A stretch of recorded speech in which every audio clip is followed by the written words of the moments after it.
Hi friends, ఈరోజు శివాలయంలో వనభోజనాలు జరిగాయి అన్నమాట. సో మేము వెళ్ళేసరికి అక్కడ హోమం అయితే కంప్లీట్ అయిపోయింది. హోమం అయిపోయిన తర్వాత భోజనాలు అయితే స్టార్ట్ అయ్యాయి అన్నమాట. సో నాకు ఎప్పటి నుంచో వనభోజనాలు అంటే చాలా ఇష్టము. మరి ఏమేమి పెట్టారో చూద్దామా.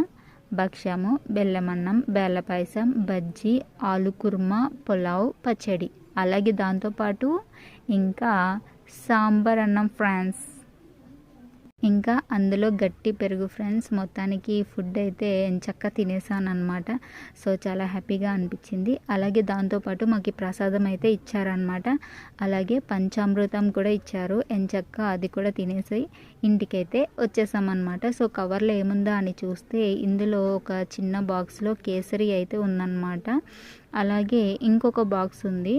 ఆ బాక్స్లో వచ్చేసి చిత్రాన్నము, ఇంకా పూర్ణము, ఇంకా వడ ఉందన్నమాట. ఈ ప్రసాదం అయితే ఇచ్చారనమాట. సో ఇంకా కవర్లో ఏముందని చూస్తే ఒక చిన్న కవర్లో అక్షంతలు ఉన్నాయి ఫ్రెండ్స్, అక్షంతలు ఉన్నాయి. అలాగే ఇంకొకటి కవర్ ఉంది ఫ్రెండ్స్. ఈ కవర్లో కలకండ, ఎండు ద్రాక్ష, గోడంబి ఉంది.